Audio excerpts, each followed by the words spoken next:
Hi everyone, Raj Gavrila. Experiencing intelligent breakthroughs in your sports, performance, and life.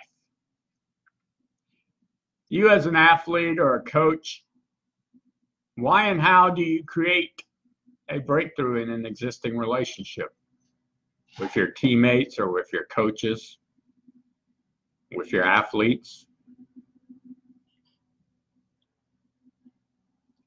There are three strategies in doing so. One is to have a sense of respect. This is something that fortunately I was raised this way by my parents. However, I see too many people say that respect needs to be earned or someone doesn't respect somebody, and it doesn't make sense to me. Because a sense of respect just shows that you recognize, that each person recognizes that we're talking about two beings in this world. And regardless of whether or not we ever do anything with one another or interact again, ever again, of course, with your teammates you will and with your coaches, but in general, there should be that sense of dignity or sense of respect.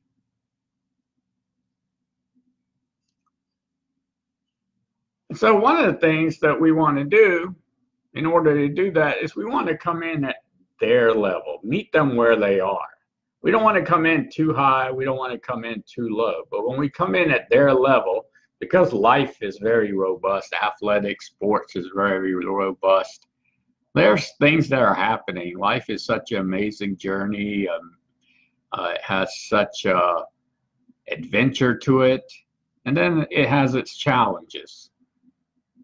And that's when you really are able to create existing breakthroughs, is when you start to have a relationship that is going forward and you know how to create breakthroughs in an existing relationship versus a relationship there's no such thing as really as a stagnating relationship, but one that's just sort of fading.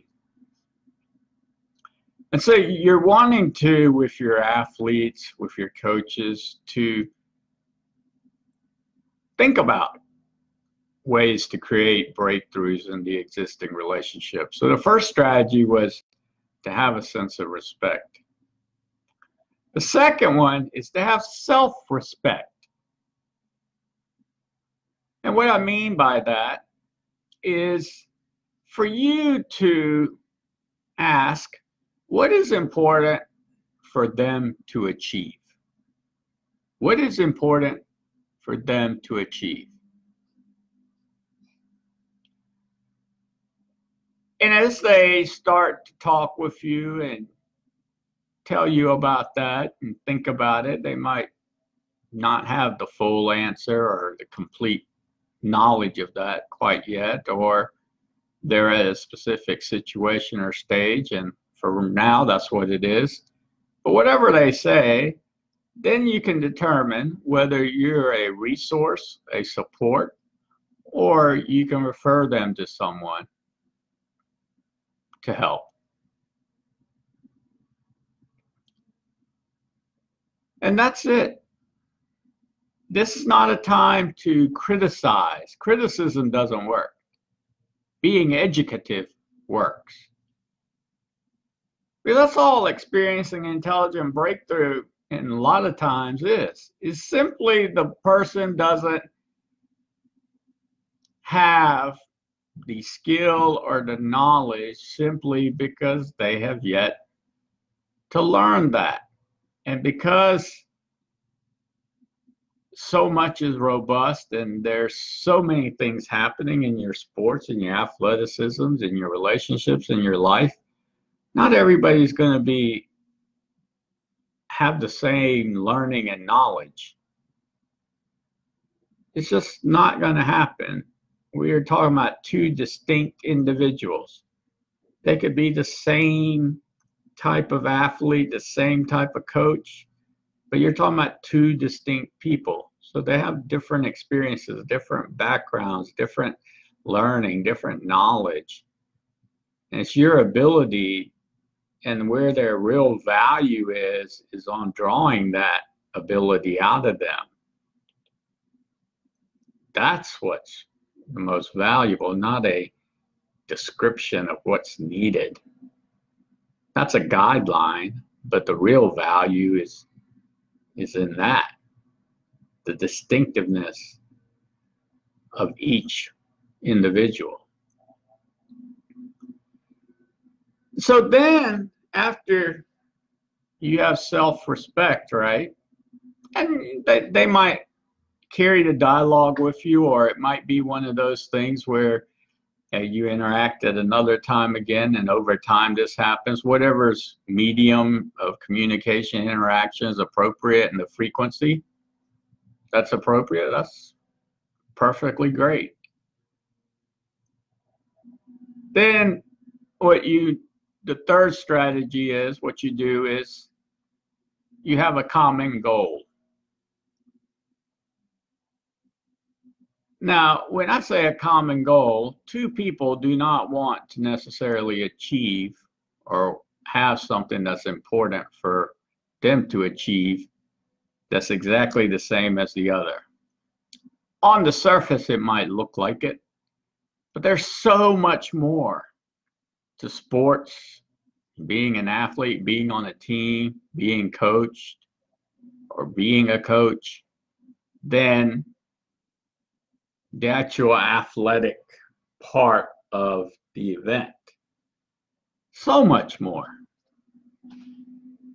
And it's that bigger, larger endeavor of sports that really helps to complete who the athlete really is and gives them an infinite avenue for growth, for development, and to build the athlete. Now, as your common goal goes and as you interact, they might ask you, what is important for you to achieve? It doesn't have to be an exchange at the same time. In fact, a lot of times it's good to just not do that. Because most likely those watching this, the person you're talking to, might not have watched this, might not have received this learning, these tools, implementing this skill. So when you do that, later on, they might ask, what is important for you to achieve? Have you ever asked yourself that?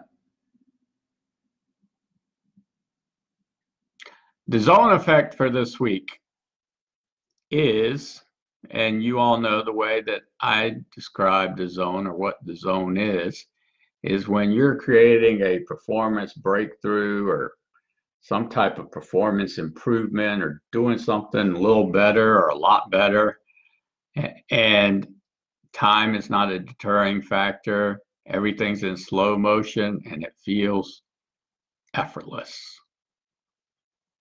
So I had a zone effect. I am in a relationship, and I did something that I normally do. Has never really been a challenge or a problem or an issue.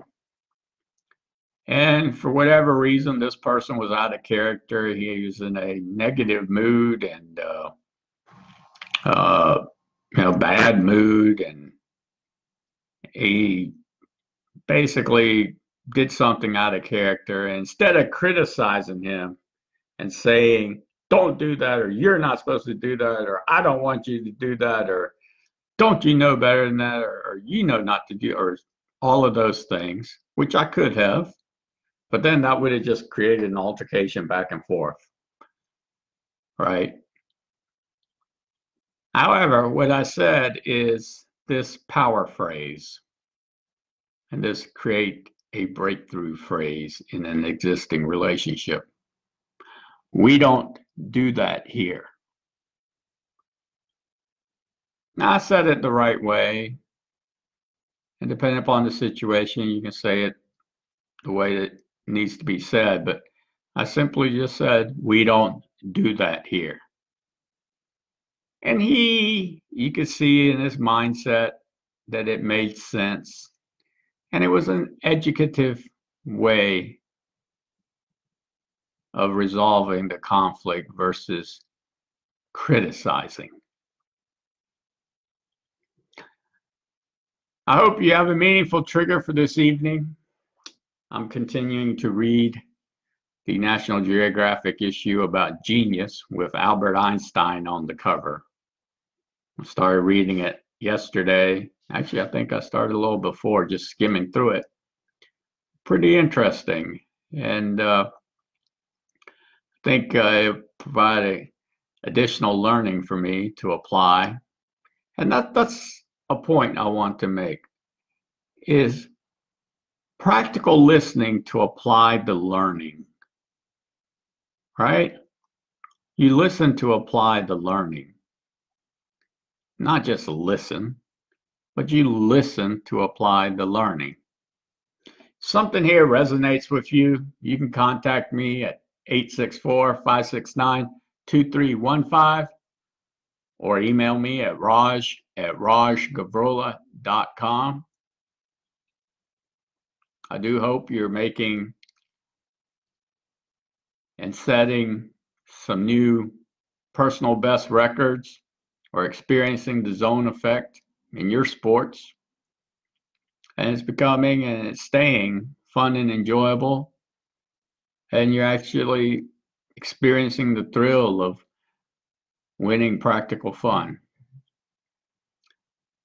That's very important. And you know, I was reffing last night, and here's my closing thought. Each team wins practical fun. One team